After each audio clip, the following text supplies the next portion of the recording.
Hi. Why am I doing this? This is funny. So I've been just thinking about a question that was asked of me by one of my friends on Facebook, just asking kind of what I would tell myself as a first-time mom. When I had posted a picture or like video of the first time I met Levi, and she was just curious kind of what my thoughts on that were. So I don't know about you, but sometimes talking about what is going on in our hearts kind of helps us process and think through things. And so I feel like I've been learning some things about myself and about the Lord in the last couple months in regards to parenting and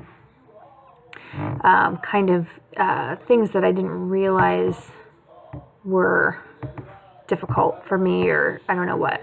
But anyway, just to go back to the beginning of the expectations of becoming a mom back, 8.5 years or whatever ago, when I found out I was having a baby. And then, there was a lot of, just even I guess to go back further than that, there was a lot of planning. Mike had been overseas for a while. We had been married already 6 years. And then it was like, this is the right time to have a baby. And so a lot of that was like in our control in a way, even though it was in God's as well. But I just remember thinking about like, that was the beginning of letting go of some of the control of timing and what was going on. And I remember asking friends just to pray for me, because I felt like God was really trying to teach me something about letting go, or, like letting go of control in my plan and things like that. And I had no idea what that would be. And I think it probably is a process, not even just a one-time sort of thing. But then at 20 weeks to find out that our baby would have health complications with spina bifida, that was all really shocking, and it really challenged my view of what I thought parenting would be like. And we had been married for 6 years, and I had babysat kids, and I had this idea of, just like any of you moms, what parenting was going to be like, and how it was going to be, I was going to do a lot of things differently. And I'm guessing a lot of you aren't the mom of your dreams, when you think about what you wanted things to be like. But that happens. And so that was kind of the beginning of laying down what my expectations for parenting would be. I remember being in the hospital, and even the planned C-section on this particular day at this time was like just out of my control. People would ask me, where are you having your baby at? And I would say, it wasn't going to be a local birth. It was going to be down at IU Med Center. And it was like, they told me where I was going to have the baby. They told me I needed to have a C-section.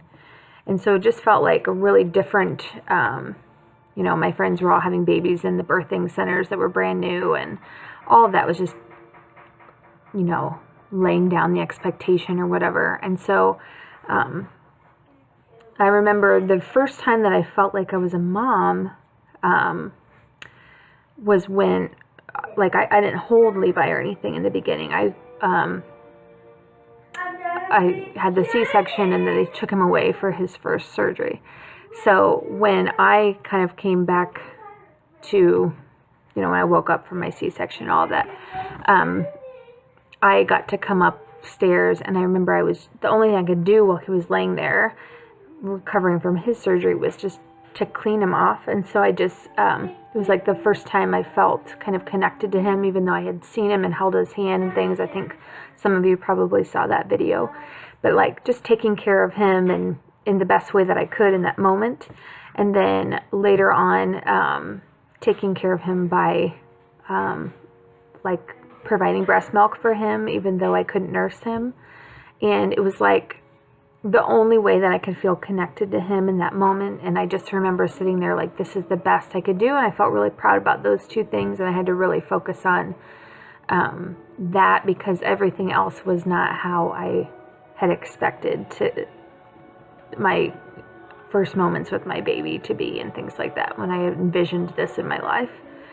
But I also remember back then, I can start saying that because things have changed at that hospital a lot, but it was an open NICU, and as I sat there with Levi, it was really hard for me to understand why I was one of the only moms in the NICU, and there was some people that would come and visit the babies here and there, but for the most part, it was like me and there was 8 beds, and then there was nobody, like I felt like I was there all day long, and there just wasn't very many people visiting the other babies. And I remember just thinking, I'm such a good mom because I'm here, and I am, I'd do anything to be with this baby as much as I can.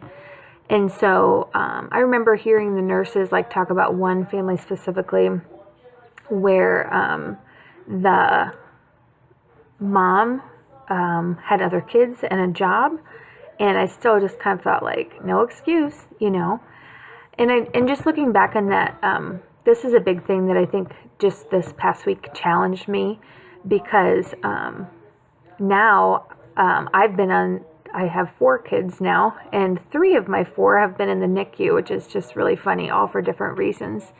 And all of them have stayed for a number of days. But my Hazel is 3 now, and I was on bed rest at the hospital for 2 weeks before she was born, and my husband had an emergency back surgery. The weeks right before that, it was his first day back to work when I had to go to the hospital. And we were in a really difficult situation, and then I just had to fully depend on people and just lay down all of my it was completely humbling to be completely taken care of, because Mike couldn't lift anybody, and we just needed 100% help from people while I was in the hospital. But then after she was born, since she was born early, she was in the NICU, and we lived close to the NICU because it was at Parkview. And it was really difficult on our family to go back and forth, even from a hospital that was just down the street. It was, we had 2 other kids at the time. And so I remember just that being a challenge. And then with Iris, she had jaundice, and she was in the NICU. But while I was at the hospital this last week, I was realizing as I was sitting in the Ronald McDonald House, it kind of was overwhelming to me, because I just felt like God's, taught me a lot of things over the years about laying down what I think I know. And one of the things was I was sitting in the Ronald McDonald House eating, and it was really full, and I just have to say, a wide variety of different types of people at the hospital. And there's definitely some really strange circumstances of that just confuse me, I guess, about people and how they treat their kids and things like that publicly. But I don't want to get into that as much as there's also, I got the privilege to sit by this mom that I'm there with Lennox. We brought him this time.